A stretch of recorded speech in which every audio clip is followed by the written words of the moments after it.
Wow. Wow. Matt, you really did. You headlined this show, David Sharpe's Insider's Secrets of the Universe. Wow, you really did that. Huh? Are you gonna come out and I did it.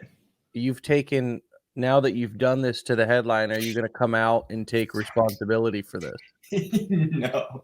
And what I'm supposed to be left here with talking about secrets in the no, I don't have secrets of the universe.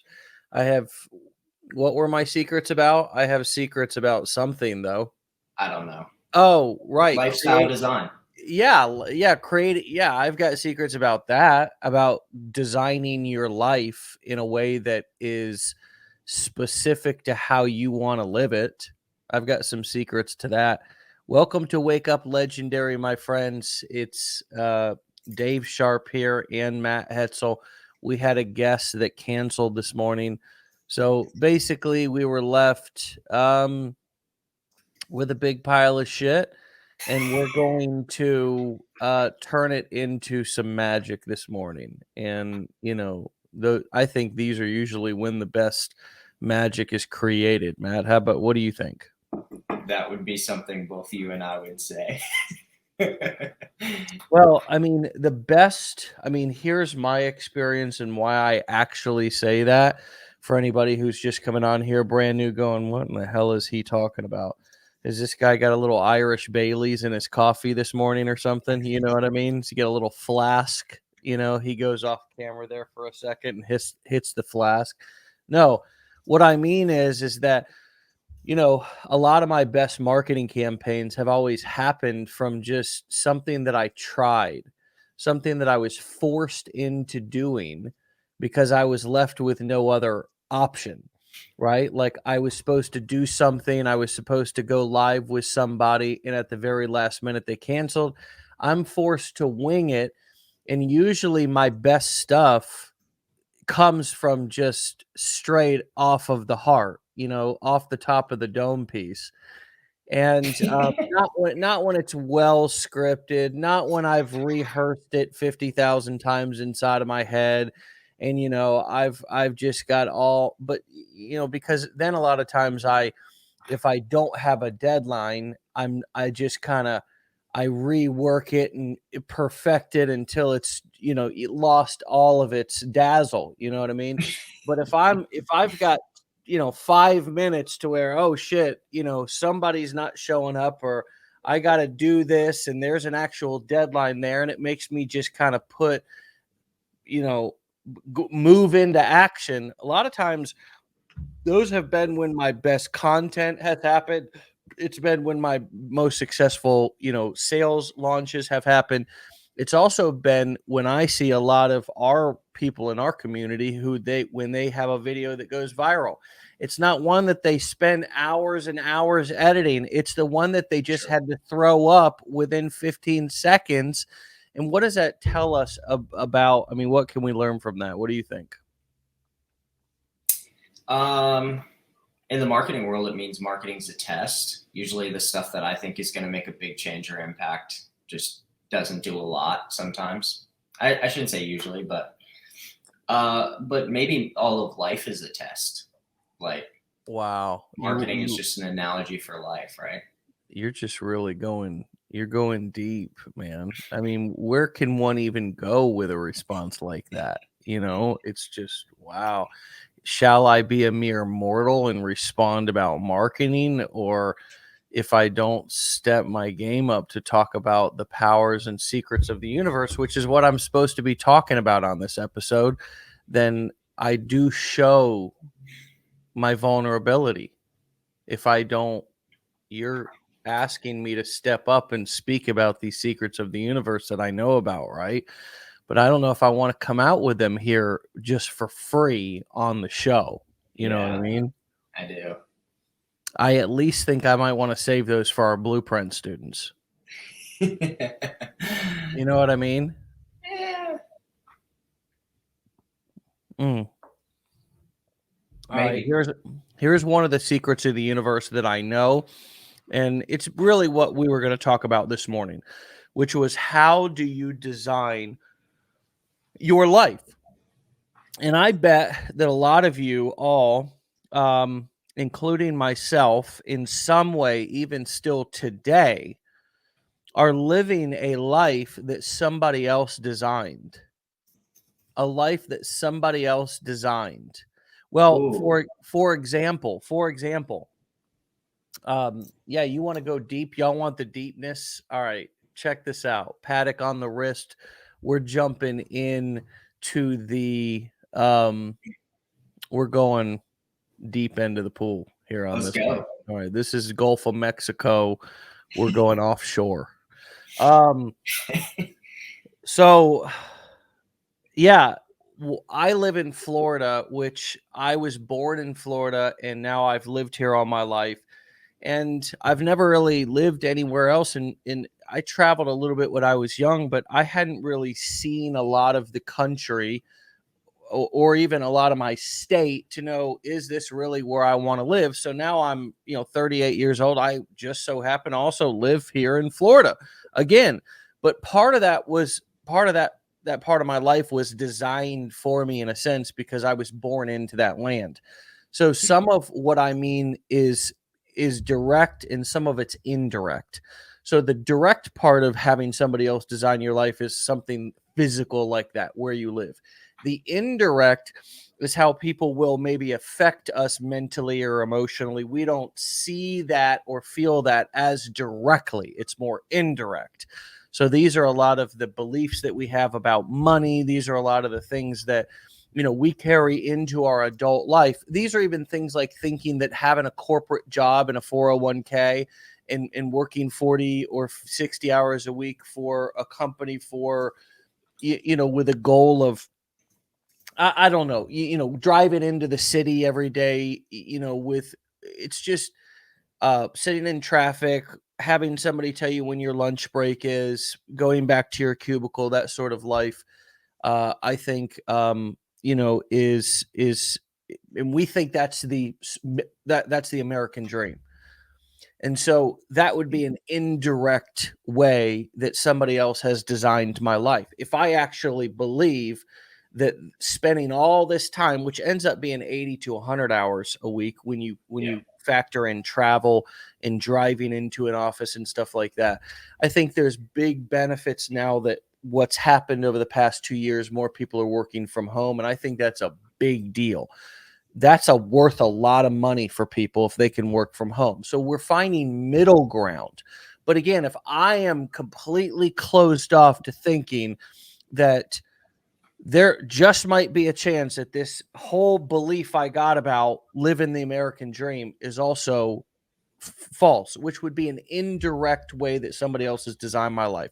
So, anyways, my wife and I went to Colorado this last week, and we were going to look at property up there and potentially buy something for later on in life or something, if we loved it out there. We were looking at the Boulder area. We know we like to ski out there, but Yeah. would we potentially want to own property out there? And so we flew out to Denver this past week, just both picked up our shit, and just flew out there. We have a nanny who is able to watch after our kids and or family. Thankfully, we have around lots of family actually. And business is running. We're 100% all online, so everybody's working from home within Legendary, right? So that part of my life has been designed, right? To Yes. where if I need to get up and go somewhere, there's not a big open hole inside of a company because I'm not in the physical office where, like, I think that was a big design factor back in 2000 and like 18. I wanted to potentially build Legendary from a place of it's everybody's going to be in an office and I'm going to ask people to move to Florida and all this kind of stuff. And that was a big decision not to do that, to design otherwise, to design and keep everybody online, virtual. And so, anyways, so all that's in place so I can go out to Colorado this last week and look at property. And you know what? Get out there and freeze my absolute ass off. Freeze my absolute ass off and realize I don't want to own property, at least right now, if I don't have to, in weather where it's cold is absolute shit, because I'm not even honestly used to navigating in that world, right? Where it's Yeah, I mean, let me tell you dude. something. I'm a sunny ass Florida boy. And Yeah, and so when I'm walking around those streets of Denver, because we were checked out. We went into Denver, spent stuff. I've done an event in Denver. We did 4,500 people back jeez. in 2013 in Denver. I did Habitat for Humanity in Denver. I've spent a little bit of time out in Denver. I've gone skiing in various different I've taken my father skiing, in Denver, and he was the one Are who you a good introduced skier? me. I'm Yeah. not bad. I'm not bad. I'm not bad. Yeah, yeah, I can get down the hill without absolutely killing myself, which is kind of the big thing. You just got to get Yeah, down and stay that's the name alive. of the game, But maybe. look, I went up to Denver, and we were going to potentially purchase, at the very least, a piece of property out there, because maybe property is going to be much more expensive 20 years down the road or something like that. A lot of our houses in real estate are in Florida, right? So we're thinking, oh, what if it's underwater? Blah, blah. You know what I mean? But anyways, the point was, we went up there to Colorado this last week and scoped out the area. It just felt the air in some of the coldest months. And the bottom line is that what I decided, think about this, think about how I'm designing my life. Here's what I said to my wife. I said, I would rather hop around from, as I get older, and or when we're traveling, and or as we need to move around. I would rather have assets and things that are I can liquidate, but are Yeah, investments that are yeah, growing, right? So my two main places that I have investments are, real estate and equities. You know what I mean? I have other assets that are, I store value, and some cash, which is again a store of value right now, right? yeah, It's gone down in value a little bit, but it's a store of value. I've had other things that have gone up in value, so it all evens itself out. All my stuff in the last 2 years has gone much higher in value versus the cash that's gone lower in value. But anyways, my point is that I said to my wife, I'd rather travel than go own a piece of property in a land that's cold as hell where I'm not used to living. I'd rather travel from hotel, 4-star or 5-star hotel, to 4 or 5-star hotel, and stay in those sort of amenities, as long as they're available, versus yeah, planning my retire, or my in 20 years or 15 years or whatever. Quite frankly, let's hope that we have an abundance of money. And the plan is, and the fact is that I do that. When I look 15 years down the road, I'll have the ability to be able to stay in hotels if if they're still comparable to how they are right now, right? Which, you can stay in a nice hotel room for, $500 a night, maybe a little bit more. But the point is here is that, um, hey, look, I like being home. And if I'm not home, I'd rather be hotel hopping, is yeah. what I'd rather be doing. And you know what? In 15 or 20 years, we don't know what the planet's going to look like, or where we're going to need to be, Right. where the safest place is going to, because you know what? We were looking at Colorado like, oh, that's going to be a safe place in 15 years, in 20 years. And God, there's wildfires up there that just stopped burning. So nobody has a crystal ball.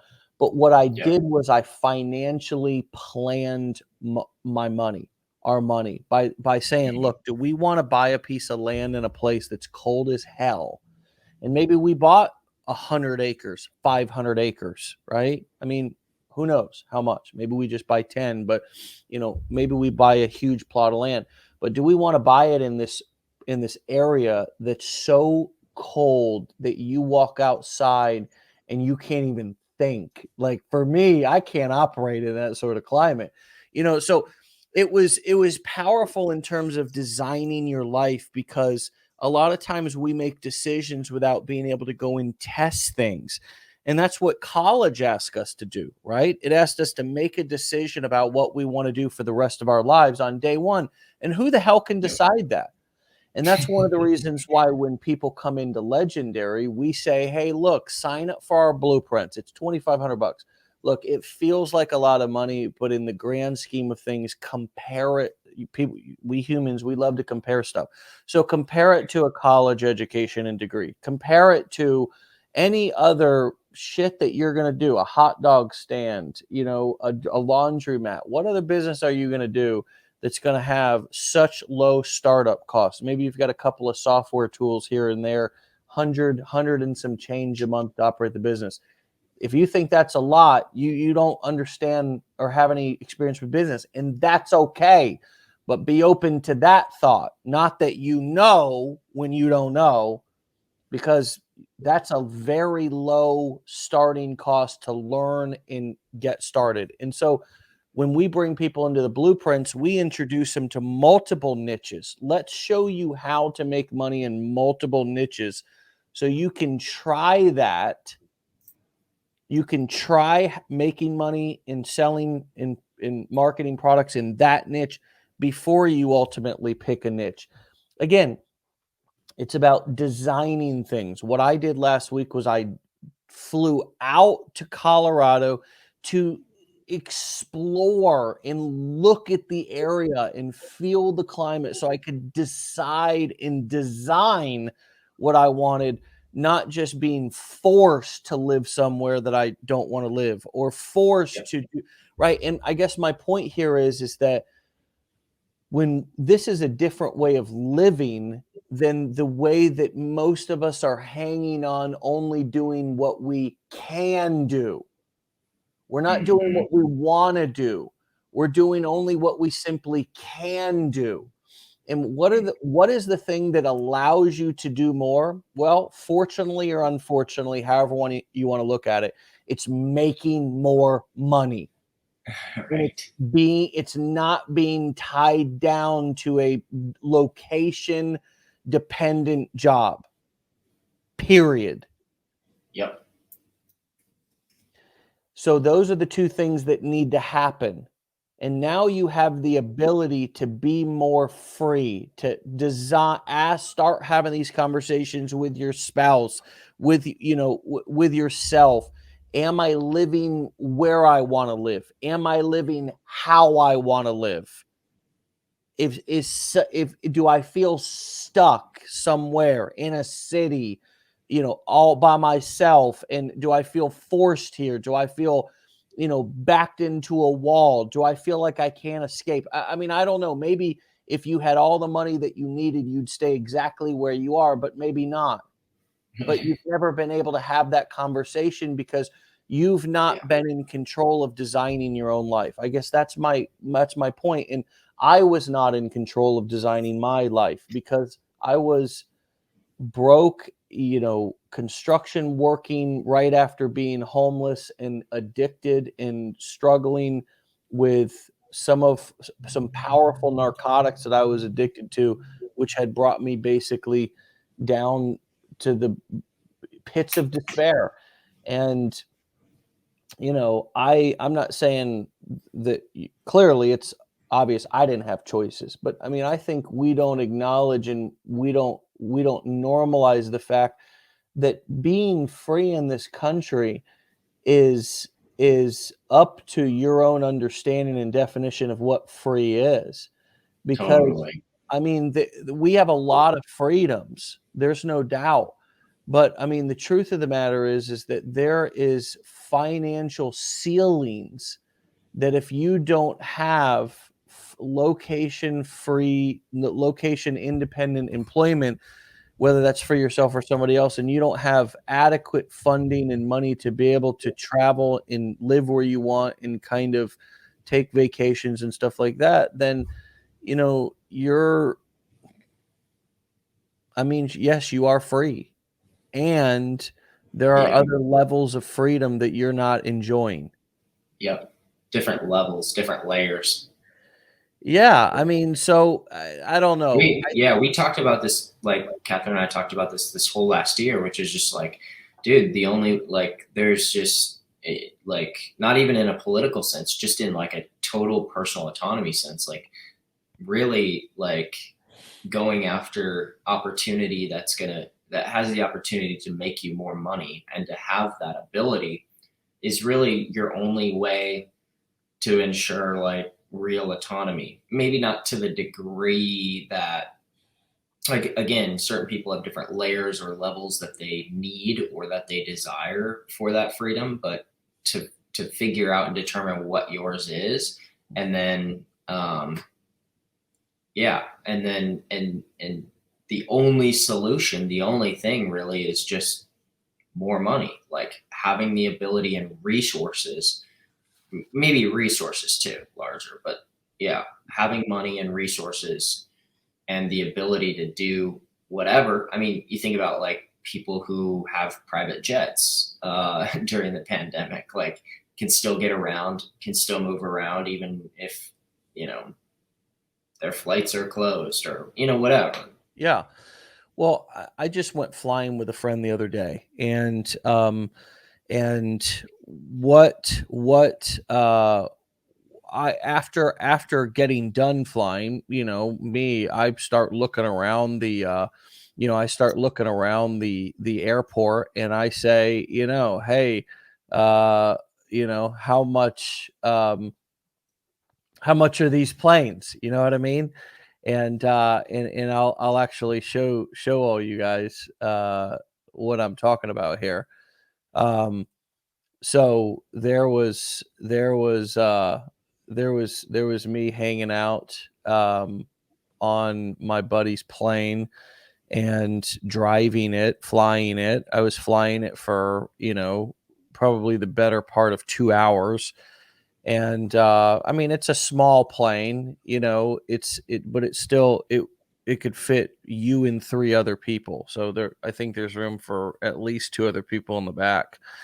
Um, but anyways, I started looking around at planes when I got back, and we flew back in. There I was. We actually flew around my house, and my wife brought my son out, and because he always points up into the sky, and whenever a plane goes by, and he really acknowledges planes, so he likes planes.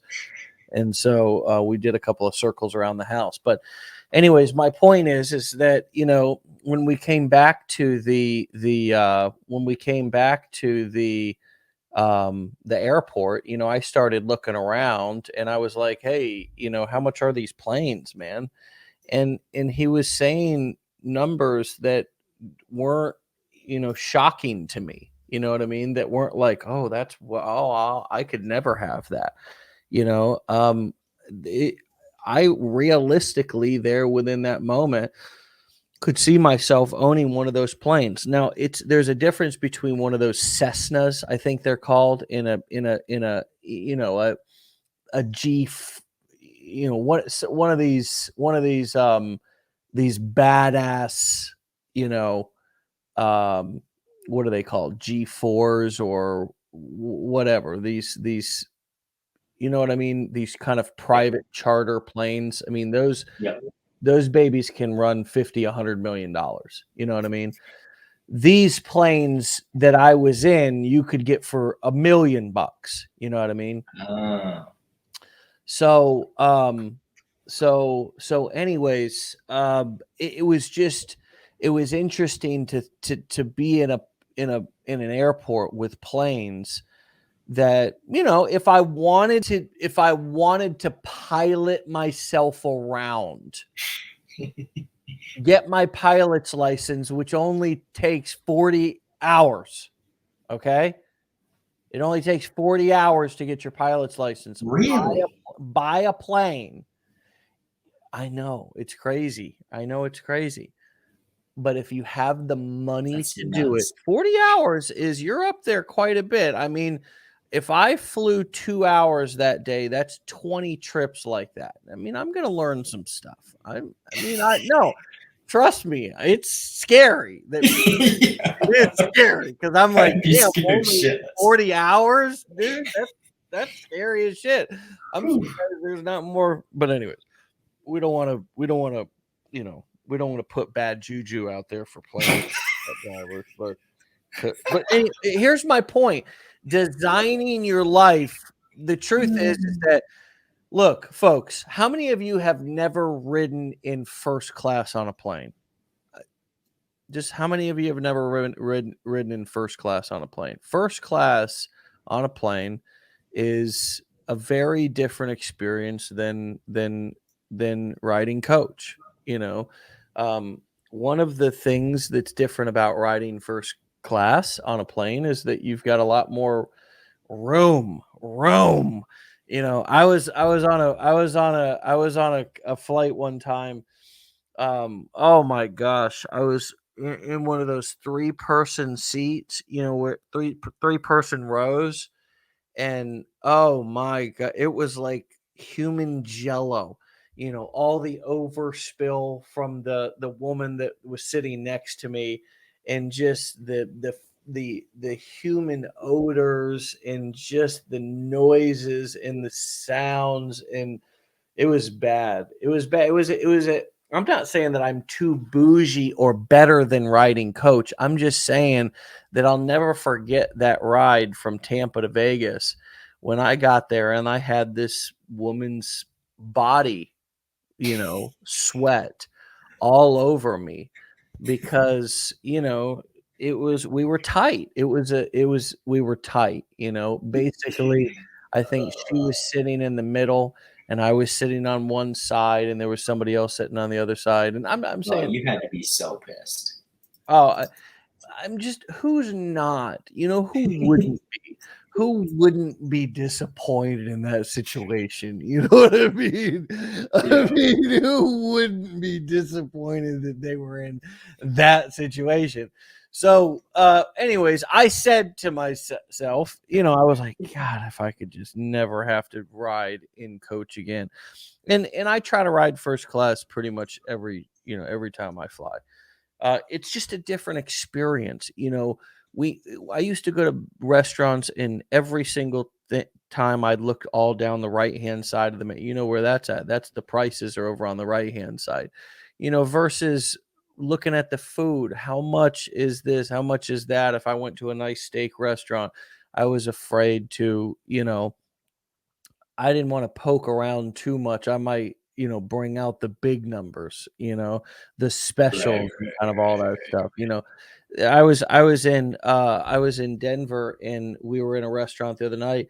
I got the $180 tomahawk ribeye, and my wife actually was kind enough to share that with me, and she usually doesn't like that fatty of a steak. But you know what I'm saying? My point here is that there's so many. I was walking through actually an airport, and it was I think it was a connecting flight in Dallas. One year I was actually going with my father to Colorado to ski, Matt, and we had like an hour and a half or something like that, 2 hours layover because we were laying over on our way to Colorado to go ski. And it's funny, I just remembered this. And I said, "Well, what do you want to do?" "Oh, I don't know." He didn't travel much. So I said, "Hey, let's pop over here into the little massage spot and let's just get a quick little massage." Like I think it was just one of those where you kneel down on it, you know what I mean? Yeah. Not even full lay down. My dad had never had a massage.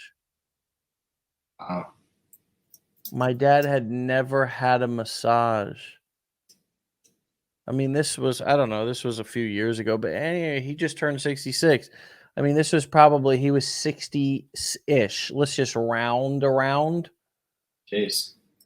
60 years old, never had a massage. You're the best, dude. I'm wondering. At that point, I just thought, holy shit! At that moment, I had in my life, and I was probably this was when I was 31, 30, 31, 32 years old. This was I had 1,000 massages in my life up until then. I mean, I don't even get them that much anymore because of what's happened over the past couple of years. I used to get them a couple of times a week. Yeah. I'm still a couple times a month on those. They're life changing. I mean, I doubt my parent. I don't think either of my parents have ever had a massage, ever. Foxy said my husband's never had one. We got gift cards to do a couple spa day for Christmas. I'm excited to take them. Well, I just we talk about we're talking about designing your life this morning, people. And, I just got back from Colorado. I was out there looking at land. Do I want to buy property out there? Do I want to own property? Do I want to travel and do I want to visit out there now? Would it just be for later? But I had to go out there and actually scope the land out. I had to scope I had to feel the cold, bone chilling ass frigid air on my bones to remind me of that I didn't want to do that. You know what I mean? I mean, basically that I didn't want to do that. And you know, I hung out though, man. I hung out at the Brown Palace Hotel. Um, Mm-hmm. and there's a cigar bar in there. Oh my gosh, it's like an old speakeasy. So I basically hung out there for hours on end the majority of the week days that I was there. You would have loved it. It was Dude, I know where that is. I know oh, right where that is. It's on the corner. It's like an old timey looking thing. Yep. well, it's an old hotel. It's an Yeah. old hotel. Yeah. Like kind of bronze brown looking. Yes, yes. It's called the Yep. Brown Palace Hotel, and it's an old, very old hotel. And so, anyways, I, I,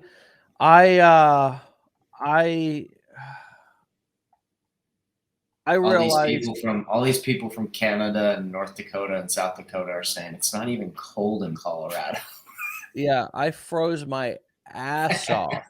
I froze my absolute ass off. So, here's where I was. Well, this is one that where I was hanging out at. It's called the Churchill Bar. Look at Yeah. that. Damn. Come on. That's straight out of like old school. There's been some good conversations and cigars in there.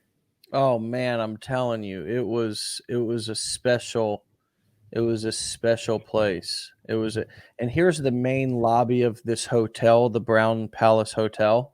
Yep. This is the main lobby. But they've got live music out there, pianos. This is the actual Brown Hotel right here, Brown Palace Hotel.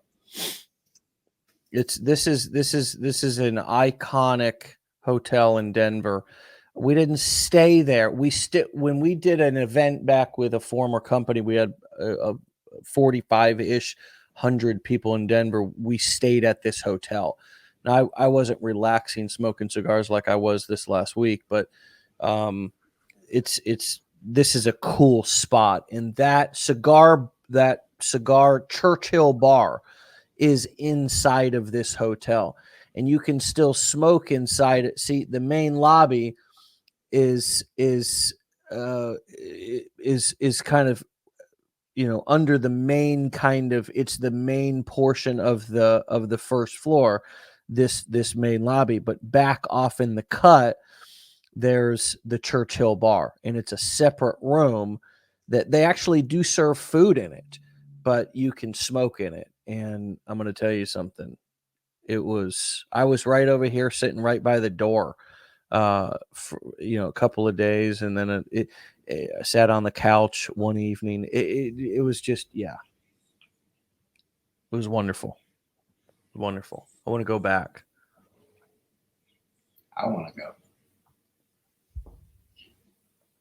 But anyways, you know, I invite all of you who are listening and I'm showing you this kind of stuff because, you know, I'm hanging out there on a weekday, and I don't boast or brag or really talk about lifestyle design that much because, you know, you don't know what you don't know, and you're more motivated, honestly, from the pains inside of your life than you are from any sort of goals or whatever that you might have, because it's hard to feel what those goals will feel like when you achieve them, but you can feel the pain that you have in your life that you want to stop right now. You can feel that right now. And so you can use that pain that you want to stop as a motivator to get your business off the ground and not quit, basically. Um, that's my opinion, anyways. But I mean, I think it's important to talk about some of the ways in which human beings are living out there, and ask yourself, did I really design this? Did I ask for this? Who designed this life that I'm living right now? Did my Yes. parents design it? Did my guidance counselors at high school design it? Did I design it? Is where I'm living, what I'm driving, is the clothes that I have in my closet. One of the exercises that we ask people to do when they buy the blueprints is, you know, clean out your wallet, because a lot of times you'll go through your wallet and there'll be shit in there that you didn't, you know, it's like, I don't want this in here. But and people end up clearing tons, piles of receipts, or women will go through their purse and half the purse that they're willing to throw away, and it's like, whose shit is this? I mean, it's a deeper metaphor for who installed the software that's running your operating system. You know, who designed and installed the software that's running your operating system.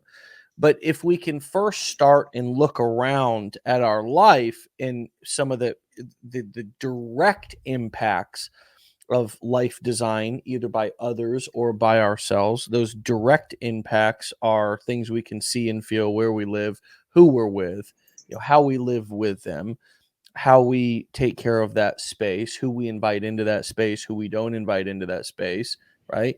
Those are all ways in which we design our lives. A lot of times we have people in our lives constantly in our space that we don't want in our space. Why? Who's designing that? Why aren't you have to take charge of that and have people in your space who you want in your space? And if you can't create space, then you need to figure out how to fund getting out of that situation. And then there's the indirect uh, things, like how we think about stuff, and those are a different level or layer. But anyways, my point is folks, we got to take it off autopilot and start to question who's designing our life, why are we where we're at, and also what's going on up here. Is that also installed by somebody else? And can we begin to challenge that with the help of uh, professionals and people who, some of us need to go deeper than others. Some of us need to go deep into therapy, other kind of things, in order to have help navigating that stuff. But, Yep. you know, I don't need a therapist particularly to have me start to look around at my life and say, do I want that there? Do I want this here? Do I want to be here? Right? You know, do I want to live here? Do I want to live here in 5 years? Start to think about those things and begin to design your life. And we can get macro and micro. We can get more micro by saying, how do I design my day? Who's in control of my day? Who tells me where to be where? How do I stop them from telling me where to be at exact this minute, this minute, this minute? How do I stop them from doing that as soon as possible? How do I get Yep. more creative freedom? How do I get right? How so obviously I can go more macro with this, I can go more micro, but a lot of times my point here is how many of us are just running on autopilot, not questioning it, and just haven't stopped to say, okay, who's designing this day? Who's designing this month? Who's designing this year? Dude. Yeah. You can go so micro to it. I mean, when you say that, I think about the clothes that are in my closet. I think about, I do this weird thing. Hey, you want to get a little weird with it, but I do this weird thing that my dad used to do. My dad used to wear his underwear until they had holes in them. Wow. Like they're just rags, right? Yeah. And Yeah. it's just cloth, Did he right? wash them Where they in used between uses? yeah, yes. Yeah. Okay. We were all But just that and wondering. like yeah, yeah, and not using very much toothpaste and squeezing every tiny thing of toothpaste out of the tube and like I just had this it's the questioning thing. I had this question in my mind. I was like, dude, like toothpaste costs $2. Like you're squeezing out like maybe a half a cent worth of like whatever the hell this stuff is. Like just Yeah. throw it away, bro. Like just Yeah. and little things like that. So it trickles down, right? It Yeah. just trickles down to like, dude, no, like you can like just the little broke mentality things that like somebody designed for me over the course of years and years and years and years of just lower middle class stuff. And yeah, it's been freeing even just for me in a lot of ways just to have those little things sort of relieved and like I don't know. But you know what I find interesting is that takes work and it takes energy, and sometimes to do that work is harder than settling into that. That's why you're talking about therapy and stuff. It's like I found in a lot of ways like adjusting and shifting and like and making those decisions is like fuck, I'm not used to my brain's not ready for this. I'm not prepared for this. This is hard. And Yeah. so it's easier to kind of just settle back. Yeah. Yeah. Well, I think more of us end up like our parents than we want to admit. That's a big thing. It's why the progressive commercials who has the guy with the Dude, they're parent so coaching good. he how when with all the folks who are becoming like their parents. Yeah. Well, my favorite is when the guy's got the plumber in and he's standing over him in the kitchen, and the coach comes up and says, "You hired him. You're not helping him." Because he hired the plumber to come in and fix his shit because he Right. couldn't fix it, but he's standing over him, telling him what to do. Yeah, Right. you Yeah. know, it Yeah. reminded me a lot of my life. It reminded me Yeah. a lot of my life, where Right. I've got my dad, construction sites, that kind of stuff, the blind leading the blind. We used to call it, two monkeys fucking a football if it was kind of, couldn't, imagine some of the things that happen in a residential construction site. You're trying to get a bathtub out of somebody's bathroom that you just broke in half, a cast iron or whatever, or a ceramic tub or what.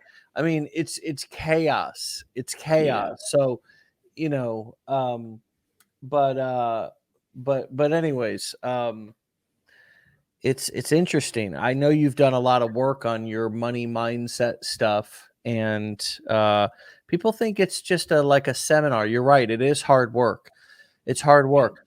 But one of the reasons why we do this show every morning is because when you listen to this sort of the stories that we talk about and share each day with the guests that we have on, along with bite-sized pieces of kind of explanation, even though we're telling stories today as well, there's also some explanation here, which is that, look, you're here because you want money and you want to have a business that spits out money. But look, why do you want money? When you get money, if you're not thinking a couple of steps ahead, you might get some of that money and then you'll be just as broke as every other lotto winner who won the lotto and then doesn't have any money a year later because they didn't have a plan, because they weren't thinking a couple of steps ahead. And what I'm telling you is that there's the more you can begin, even now when you have less, it's easier to design your life when you have less than trying to figure out how to design it when you have more. It gets out of control when you have more, right? That's why the more you have, the simpler the strategy you got to have, in my opinion. The more wealth I accumulate over the years, and I've been accumulating wealth now for, 12 years ish, which is not a long time in comparison to a lot of people with how long they've been. I mean, I literally 13 years ago, I got clean and was basically went from being negative up to even. You know what I mean? So that was, where that was literally my baseline. And so, I have to keep my strategy simple now, because it's the bigger more you accumulate, the more you earn. It could get out of hand. Then you start having things that are losing money, and you got crypto and NFTs and all this. I'm not saying that stuff's bad, but I got to have a very simple strategy. I put money into and I pick equities through a guy that helps me and manages my money. He's a financial planner. And so I'll send him money and he'll pick stocks for me. And then the other things that I'll do is I'll buy real estate rental homes. That's my strategy to keep things really simple. The more that I have, because that way I don't get too spread out. I'm safe within those investments. But what if you don't have any of that to worry about right now? What if you're just trying to maybe get your life back? Will you say, okay, what am I doing? What am I doing on my weekdays with my time? Because your time is your most, the thing that can generate the most revenue and the most income for you is your time, right? That can generate income faster than any investment can. So I say, what am I doing with my time? Oh, shit. Okay, I'm spending 60, 70 hours of my week at a job, and then I'm also working 10 hours on the weekend on that as well. How can I get some of that time back? Can I add any time to that to work on my own thing, on my own business, or work at trying to get out of that? Or can I shave some of those hours back so I can potentially work on my own business? Right? So for those of you who are saying, well, I don't have real estate investments and I don't have other things that I can start designing. Yes, you can. You can start designing how you're spending your time, because your time's your greatest income generator. You think that you don't have anything and you don't have any opportunity because you don't have any money or you don't have any skills. Well, learn the damn skills and then start applying those skills and using them in you, putting in time using those skills, and you will generate more money than any investment ever could. And then you take the money that you earn and you begin to put it away in investments. And for some of you who have never saved any money before,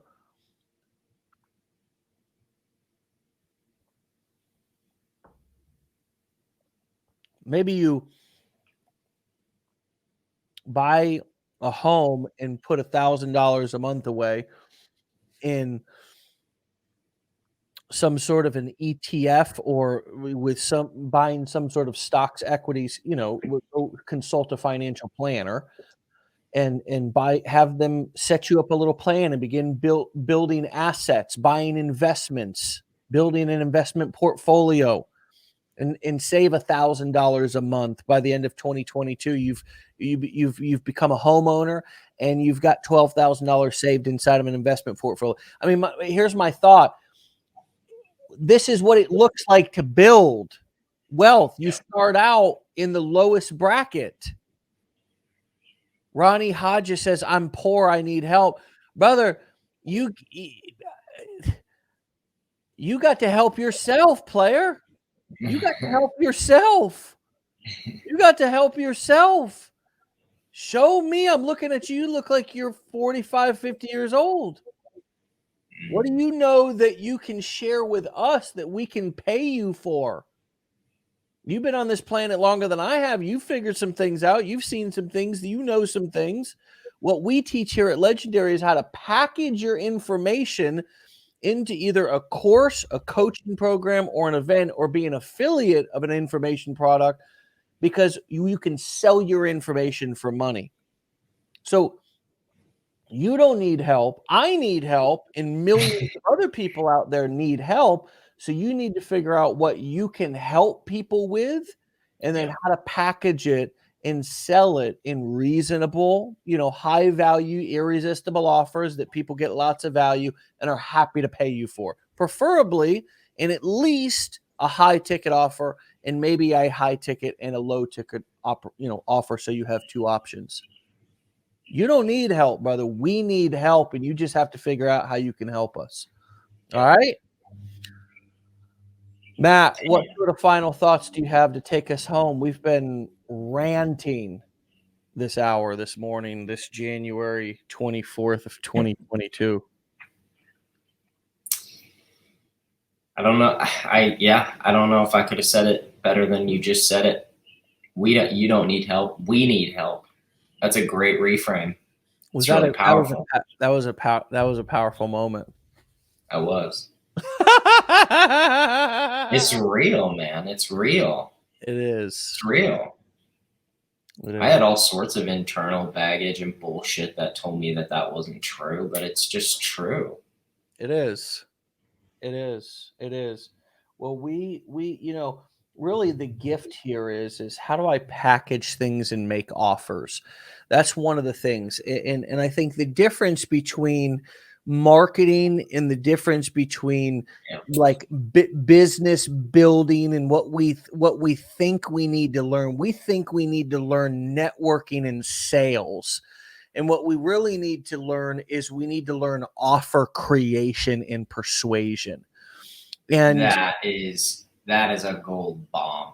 Yeah, because when I got into network marketing, I started getting involved in these various companies, and the offers kind of pretty much sucked. That's why you always had to sell it from the make money perspective, because the product sucked. So I never really learned about an irresistible offer. I only learned about just recruiting and kind of stuff like that.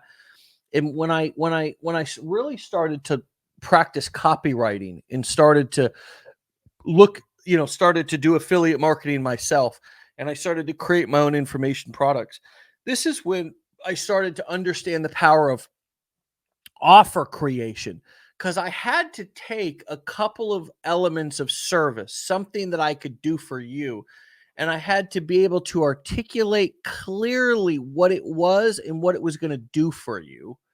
And then I had to package a few things into a nice little package that felt complete and put a price tag on it and present it in a way by giving you guarantees and maybe adding a couple of bonuses and giving you a time to respond for it to be still valid.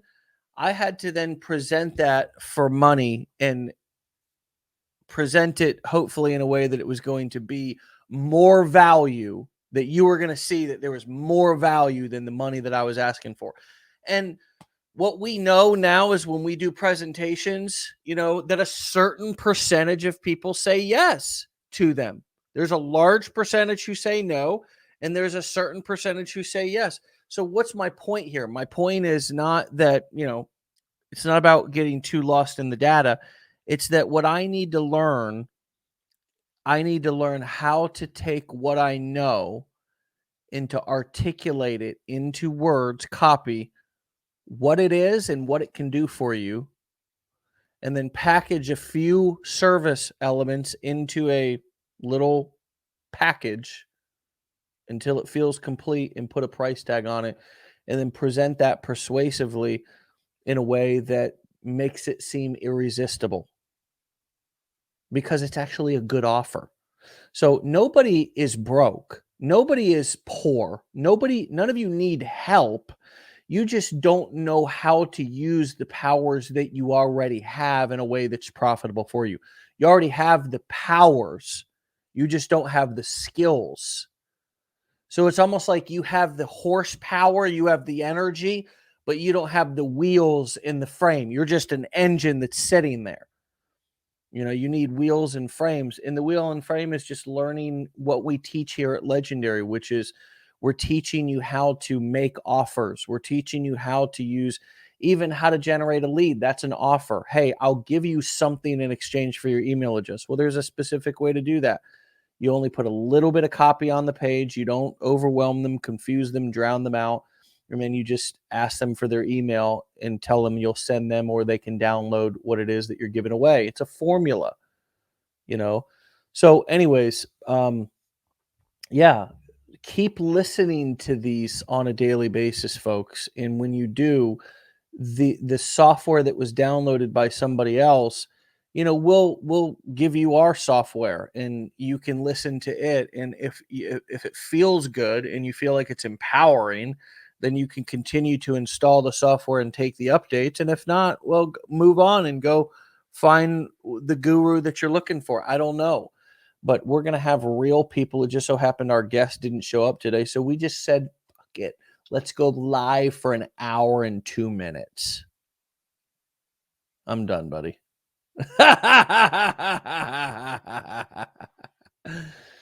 All right, we all good here? You're muted like a son of a gun. You're so I muted. said, let's get the hell out of here. All right, see you guys back here tomorrow for another episode. Be well, get out of here, stay legendary. Bye.